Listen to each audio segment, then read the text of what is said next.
Comments and GDOE SNAP program definitely helped families. Amen.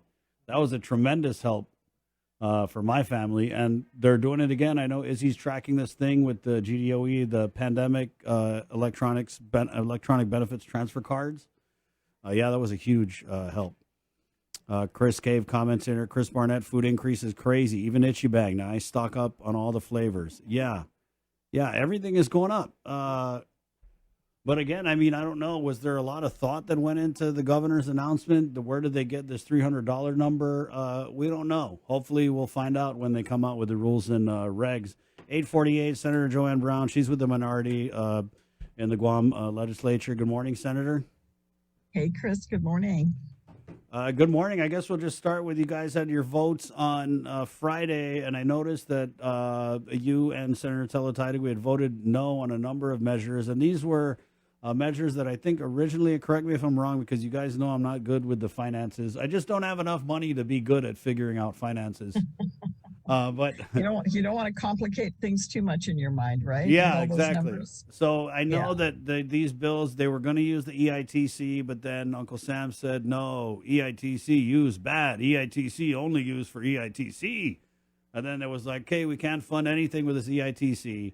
And so then you guys started looking at the excess revenues of $5 million. Well, that's what BBMR, DOA, the representatives that were there last week kind of reported that there's like a remainder of about $5 million, which we know in the big world is not an awful lot of money. And if that's all we have left, then, should we really be prioritizing how that remaining funds are spent? Because if you look at the language of those bills, and they're all great programs, I mean, no who's going to argue against them. But when the funding sources, the first thing is identified is the EITC. And then if it's not that, then it's the unexpended balance of the fiscal year. And if it's not that, it's ARP money. And I don't know what kind of appropriation that is. It just to me, I mean, I've been in the legislature back in the day, and that just wasn't the standard language you put in an appropriation bill. If the fund is there, then let's be upfront and let's be clean about it. It's like I said, it's like looking at a dartboard and see if you make the bullseye and see if there's funding. And we just simply cannot be and should not be, considering what we're going through right now, literally grabbing out of the air and trying to find an appropriation source. And it's like a false promise to our people of saying, okay, we want to help the veterans. We want to help GUMA, get more businesses off the ground. We definitely want to fund the FQ Sanchez project down south, but, is it real money? And then, is the administration going to play with it because it's an election year and say, oh, of course, we're going to go fund this over other things. And we just did the budget not too long ago. And of course, I didn't vote on that budget either, Chris. Neither did Senator Tello, and surprisingly, neither did Senator Mary Torres.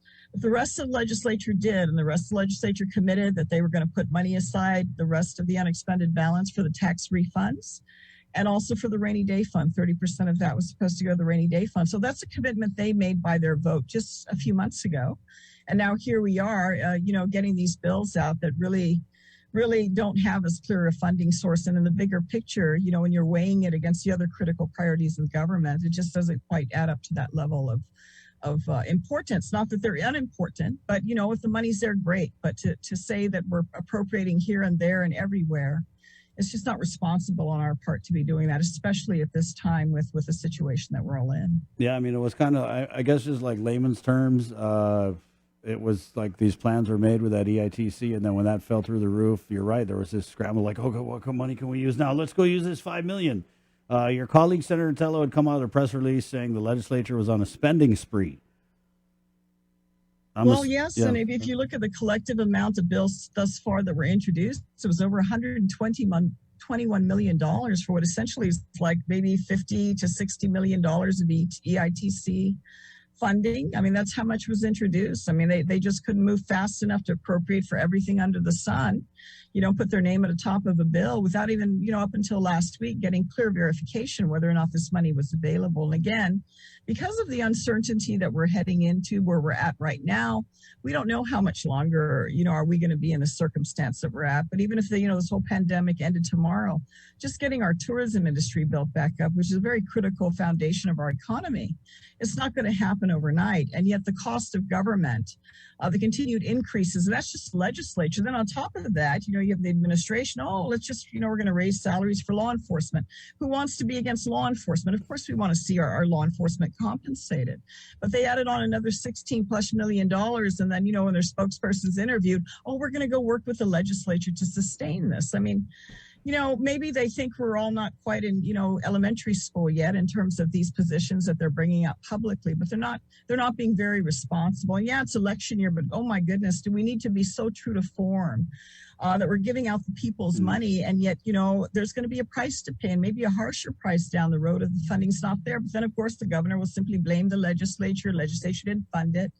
And what we have now is almost a government of one person, deciding who they're going to benefit without going through the proper process and making responsible decisions to make sure that the money can sustain itself at a time when our economy pretty much is not moving because of, we're going through this pandemic. And look at Tumon. Unless we're going to tell the tourism industry in Tumon they're not important. I mean, we're so dependent on them.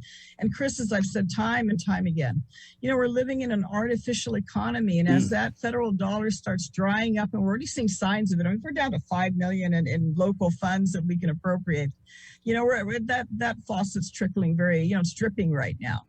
And then where are we going to be? And we can throw blame left and right, but at the end, who's going to suffer? It's going to be our people that are going to suffer with all these false promises that have been given to them. Yeah, I mean, it's scary, Senator Brown, because I kind of feel, and again, like I said, I don't know about the finances, but I feel like as a voter, I don't even know where the hell we are financially, because our government does things like, yeah, we can use this 60 million EITC, and then they appropriate all this money for all these great projects, and then it's like, oh wait, we can't use that money for that. So I don't know, the governor, and you guys doing the budget and her holding the federal funds and not telling you guys, I just don't know where we're at. And that's the thing too, Chris, with the federal money. I mean, a lot of that has been, that information has been forthcoming. Eventually we'll get the reports. But, a lot of the administration of the governor's been hoarding a lot of this money. I mean, I don't know if it's all going to come out this year because it's an election year. But, our people are in need out there. And, great, now they've come up with $300, and some of your listeners have relayed, gee, that's not going to last maybe barely 3 weeks on average. Just your regular commuting around the island to work and what you need to do is not really going to last. I mean, we should have really looked at a good stimulus program of putting more money out there for our people that are eligible so that, as you mentioned, the food, everything we notice, you go and pay your groceries, you're not buying anything more. As a matter of fact, what you're putting in your cart is getting less. And yet the price definitely you're paying when you get to the cash register. Yeah. Here you are thinking your gas is going to be on full and you're barely halfway from what you were paying not too long ago. So those are the realities that our people are dealing with. And the thought that this could get worse, it's a very frightening thought. And if you don't have legislators that are really thinking and have some foresight and planning and yes, making difficult decisions, we're going to end up where, our people are getting all the show right now. And they're going to be left at the short end of the stick as this process continues because of irresponsible leadership. And that's a concern we need to address. I mean, it's concerning when you already can predict the actions and not in a good way as you see things happening right now. Well, let me predict the next action for you, Senator. I predict that this COLA bill, Senator Amanda Shelton's COLA bill, is going to pass at the legislature. And this is another example. I mean, and what you said about the law enforcement is right. When the governor comes out and gives law enforcement an 18% raise, and then after that you have her spokesman saying, oh, we're going to reconcile it. I mean, basically they're saying they're going to reconcile it after the fact and go visit the legislature and figure it out from there. When I'm thinking, like, you did it backwards. You should have went to the legislature and identified the funding and then maybe come out with a bill that, but I get that it's an election year and they want all the credit. But this COLA bill, it's again, I don't even know if there's a system or a chart or a formula that Senator Shelton's using, or is it just an arbitrary, hey, here's another $500 for the Gov Guam retirees, right? And so I don't know, is there a funding source? Chris, on top of war reparations that they want to pay back for those that have passed. I mean, the list goes on. Yeah. Some of our senators, in this legislature are very appropriation happy. I mean, that's the one thing they do well and consistently. without any real consideration. And most of them, as I mentioned on the floor of the legislature, have never really lived through the hard times in their short tenure in the Guam legislature. They've not had to cut into the flesh of the government of Guam. And certainly in my previous life in the legislature, we've had to do that. It's a very painful process in terms of picking, priorities when everyone wants to say everything's important. And yet when you get right down to it, you have to make those difficult decisions. But the process, we introduce these bills, we send our press releases, we want to, get all the credit and praise ourselves and get all the attention. And yet our government and the stability of our government and ensuring that we will have a continuous source of funding to keep it operating, especially for the most critical things that we need. That to me, I'm very concerned about. I'm very concerned about where we're heading with all these irresponsible spending and without reservation. You notice that there's almost no reservation in majority of the Guam legislature with regards to appropriations. And you see the governor, the governor herself. I mean, it's irresponsible leadership in what's happening.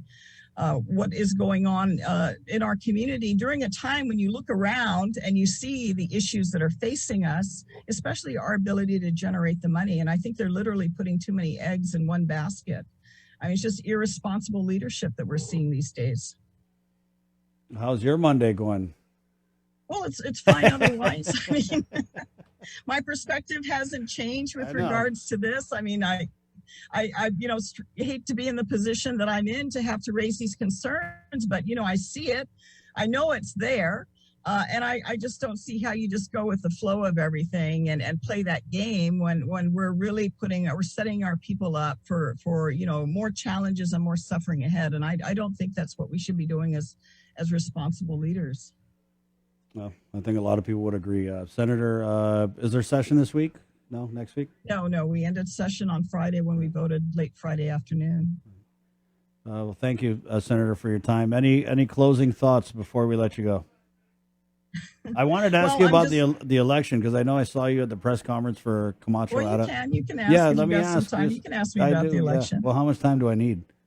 But just your thoughts. I mean, and we're just talking about the general, right? And that's under the assumption that Governor Liu and Lieutenant Governor Josh run unopposed. But Governor Camacho has twice said that he thinks there will be a Democratic primary. So I guess just your thoughts on who we have that has declared, which are the we certainly appreciate that Governor Felix Camacho has stepped up to the plate to represent the Republican Party. And certainly he's a two-term governor. I give him credit for stepping up. As he mentioned, he couldn't sit on the sidelines. I mean, that's one of the reasons I ran last term, last election, was because I couldn't see sitting on the sidelines and the lack of check and balance and tremendous abuse and corruption that was happening in our government. And neither the legislature nor the administration with the governor's leadership was even doing anything to step up to the plate and address these concerns. So we're very supportive of Governor Camacho's run with Senator Tony Atta, and I think it's going to be an exciting year. Unfortunately, I mean, you heard with Governor Camacho's announcement, just the tremendous venomous comments that came back from the administration attacking him in his declaration to run for office. And I go, wow, it's one of those moments you have to chuckle, because if you're really that confident that you're all that, you'd welcome him and say, hey, the people have an opportunity for a choice, and this is our agenda, and this is what we've done, and this is what we're going to continue to do. But to come out with this venomous remark and attack against him for running and, try to discredit his two-term administration, and then, continue to tout how great they are. That's just, what message is that sending to our people? It doesn't send me a very confident message. And in spite of all that they think they've built up in their treasure chest and the amount of people they think they've hired or done favors for, I mean, there's only a select few, Chris, when you get right down to it, that's really benefited from the leadership of this administration. Some of them tremendously have benefited, and others, even in their own camp, that have been left out in the cold. So it's going to be a very interesting election, challenging. Unfortunately, it's going to be very nasty. Ooh, but, I think Governor Camacho has set a very good tone, and it's just amazing. He just spoke last week, Tuesday, and made his announcement, and gosh, 48 hours later, all of a sudden, all these mandates have started to disappear. And we're like, wow, we wish they disappeared months ago. All of a sudden now it's a different tone out there, and we don't need to have, we've segregated our people for 7 or 8 months, and all of a sudden now we don't need to do that anymore. And, I think he had some very good points. When I was listening to him last Tuesday make his announcement with Senator Tony Atta about why he's running and the concern about the government's, essentially intruding on our private lives to the degree that it is. And we recognize this is a pandemic, and we've been washing our hands and keeping our distance and do the things we need to do.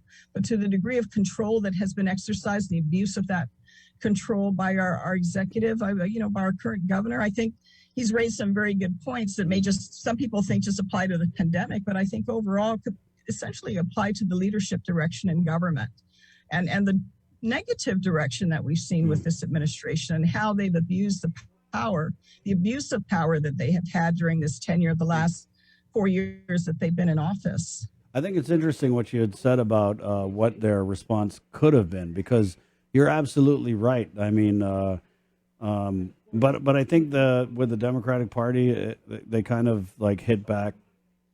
I don't know. I feel like they hit back 10 times as hard if they feel they've been slighted. But you're right. It could have been way different. They could have come out with something and said, hey, congratulations. Yeah, we look forward to running. And this would have given them an opportunity to highlight all the good work they believe that they've done. But, if indeed, as we're hearing that, Congressman Mike Nicholas is going to run, it's already like he's already, from hearing from the party leadership last week, it already sounded like, oh, they're not going to support anybody other than the current governor. And, rather than letting their own, Democratic members of the Democratic Party and the supporters, when they go into the polls, determine who they're going to vote for in the Democratic primary. So, it's already poisoned the water, so to speak.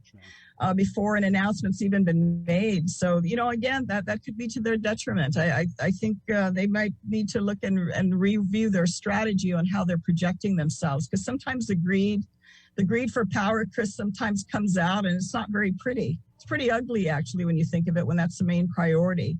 Then really what, collectively we should all be doing is serving our community and working in the best interest of our community, and leave that to the voter ultimately to decide, rather than all this ugliness that we're seeing being thrown around. Because, hey, Governor Camacho has served 2 terms in office, and, I give him credit. I give him credit certainly at this time in his life for wanting to step forward, because he's so disappointed with the leadership direction and the position that our people are being put in. And I think, the Republican principles that he brings to the table are things that we support, and we certainly look forward to an exciting election. And he certainly has my support and Senator Tony Atta in this upcoming election. Thank you, Senator. Hey, it's good to talk to you, Chris. You take Always. care. We'll You talk too. soon again. You too, All Senator right. Brown. Right on. Bye. There you go. Yeah. I mean, but you know what, though? I like it. I like that the Democratic Party comes out with these crazy releases, like Mean Girls. It's real Mean Girls style, I like it because, well, it might be a little selfish, but it gives us something to talk about.